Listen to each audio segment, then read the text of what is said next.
Hi guys, I'm going to show you today how I do the lift increases. So let's start with a right lift increase. The right lift increase will involve knitting into the right side of the stitch below the stitch on your left needle. So this stitch right here has a V, and you're going to be knitting into the right leg of the stitch. In order to knit into the right leg of the stitch, you need to lift it like that, and then knit into it, and then knit the next stitch. Now, in your chart, you might want to consult the designer whether they count this stitch that you knitted after the actual stitch as part of the chart. In my patterns, the increase is a separate stitch. So if you look in my Vesica Pisces sweater that uses these increases, and you come to the point where you are going to be making the increase, in my chart, this will be the increase. And then the next stitch you're going to knit is going to be a separate square on the chart. But for other designers, you might want to consult the pattern to make sure you're not off.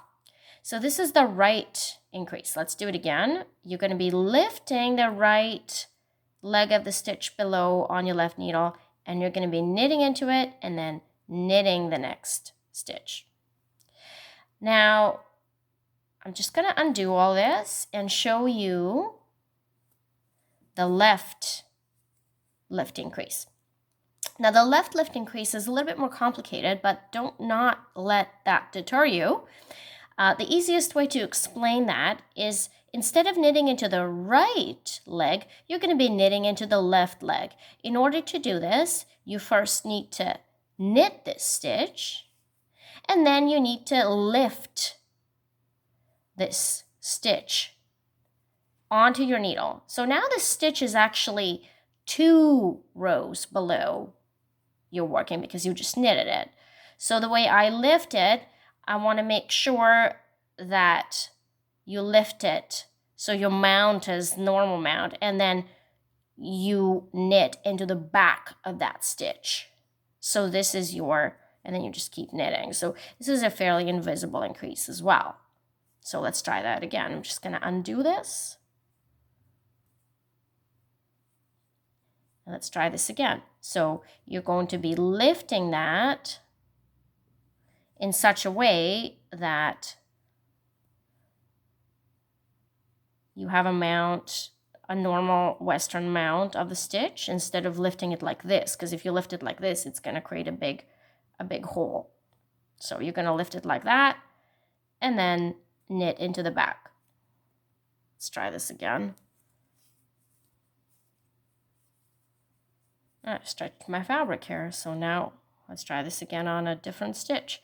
So you're going to be lifting it and putting it on the stitch, lifting and putting it on the stitch, and then knit through the back. Again, when you come on my chart, in my pattern, when you come to the increase, I already expect you to have knitted this stitch first. So in a lot of tutorials, for that reason, this increase is explained as to knit into the left leg 2 rows below the stitch on your right needle. But another way to explain is to knit into this stitch. It's just a matter of whether you're going to be knitting this stitch first or not. So it depends on your chart. But the gist of it is that this is what you do, is you lift it, you mount it, and then you knit it. And this is your left increase. You can tell this is your left increase. So when you're knitting a pattern,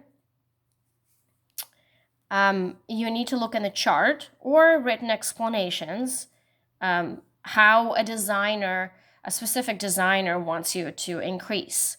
In my patterns, this is a separate stitch. So in my patterns, when you come to the increase, as I said, I expect you to already have knitted that stitch, and you're basically going to be doing this.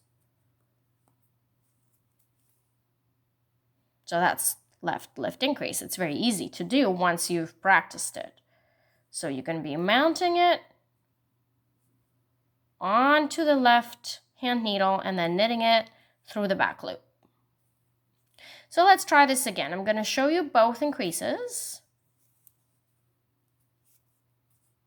Again,